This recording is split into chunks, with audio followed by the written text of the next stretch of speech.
салом мухлисони барселона ва канали барса тиҷи. Хавиро ба таври масхараомез аз вазифа мегиранд. Мудрик бо пироҳанҳои барса акс мегирад. Каталониҳо алмоси клопро мегиранд. Ин ва дигар хабарҳои дастаи барселонаро имрӯз дар навори худ манзуратон мегардонем. ҳатман обуна шавед ва то охир наворро тамошо кунед.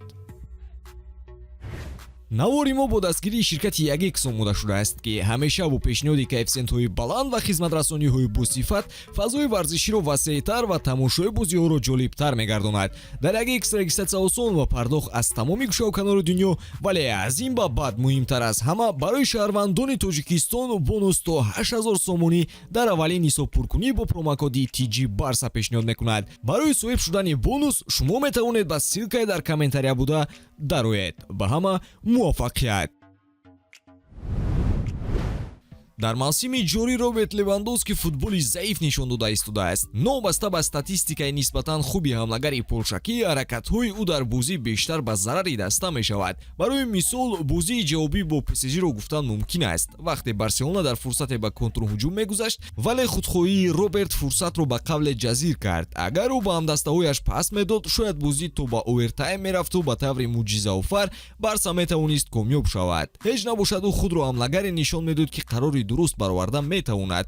Акнун беҳтараш Левандовскиро ба ягон дастаи арабӣ фурӯшанд ки аз фурӯшаш пули хубе ба даст ояд. Легендаи Барселона Ривалдо ҳам ба ин гуфтаҳо розӣ асту фикр намекунад ки ҳунари Левандовски беҳтар шавад. ӯ Робертро солхӯрдае номид ки ба даста танҳо бори иловагӣ шудааст.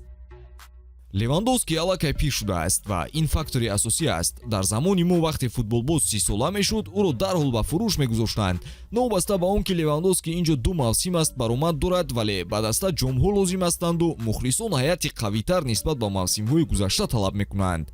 Агар легендаҳо ҳам ҳамин суханонро гӯянд, пас роҳбарият бояд болои ин фикр кунанд. Илова бар ин, Роберт маоши калон мегирад. Мавсими оянда Левандовски маоши баландтаринро дар Барселона хоҳад гирифт ва натиҷаҳояш фикр намекунам ки беҳтар шавад. Агар ҳатто фурӯшаш бозии дастаро беҳтар насозад, кӯмакаш мерасад, чун аз ҷиҳати иқтисодӣ даста сабукӣ мегирад. Каталония радио бошад хабар медиҳад ки Барселона фаворит барои ҷалби Луис Диас аз Ливерпул мебошад. Агар ин дуруст бошад, пас Левандовски чӣ дар кор? Барселона аллакай шартномаи пешакӣ бо футболбози колумбиягӣ ба имзо расонидааст. Акнун нархи Диасро бо бозҳои Ливерпул гап задан мондаасту халос. Рости ӯ варианти беҳтарин барои системаи Хави аст, агар рӯзҳои наздик ягон шок хабари дигаре ба нашр набарояд. Президенти бошгоҳи Барселона Жоан Лапорта билохира қарор қабул кардааст ки Хавиро аз симати сармураббии дастаи Барселона озод кунад. Хави билохира тарки бошгоҳ мекунад. Бо якҷоягии ҳамроҳи дигар аъзоёни идоракунандаи даста, Лапорта ба хулосае омадааст ки мавсими оянда бо Хави ҳамкорӣ нахоҳанд кард. Қаблан хабар баромада буд ки Лапорта аз гуфтаҳои Хави оиди бад будани ҳолати иқтисодии Барселона нисбат ба Реал ва ё дигар дастаҳои аврупоӣ ба хашм омадааст. Маҳз бо ҳамин сабаб босси дастаи каталонӣ дар бозии охири Барселона муқобили Алмерия барои дастгирии даста нарафта буд. Акнун инҷо муносибати масхараомези роҳбарияти дастаро нисбати Хави мебинем. Моҳи январ Хави оиди аз даста рафтанаш эълон кард. Ҳамин моҳи апрел буд ки баъди гуфтушунидҳо бо роҳбарияти даста, Хави розӣ шуд то ба даста кӯмак кунаду барои расидан ба ҳадафҳо саҳмашро гузорад. Акнун бошад барои ҳақиқати ошкор бударо гуфтанд, мехоҳанд ҳамкорӣ бо Хави қатъ карда шавад. Феълан даста дар мавқеи дуюми ҷадвал ҷойгир шудааст. Агар Лапорта ахиран Хавиро аз вазифа сабукдӯш кунад, даста вазифадор аст ки 12 миллион евро ба ӯ пардохт кунад. ахмақтарин ва беақлтарин корҳои Лапорта давом доранд. Бо шарофати ин одам акнун Барса ба мемҳои хандаовари интернетӣ табдил ёфтаасту халос.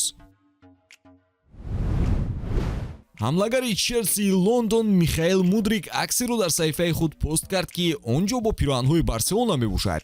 Ин акс суолҳои зиёдиро миёни корбарони шабакаҳои интернетӣ ба миён овард. Пироҳане ки Мудрик дар тан дошт, он ретро либоси Барселона аз мавсими 2004-2005 мебошад. Шумо инро дар навор дида метавонед.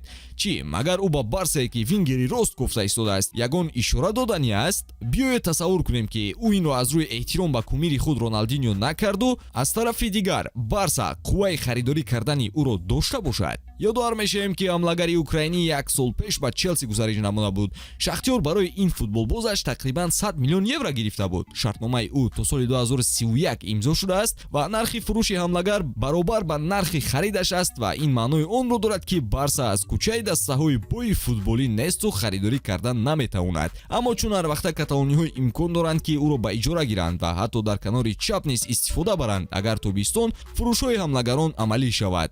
шумо чӣ дӯстон, мехостед ки Мудрикро дар Барселона бинед? ҳатман фикратонро дар ин бобат дар комментария қайд карда наворҳои ҷадидро мунтазир бошед. хайр.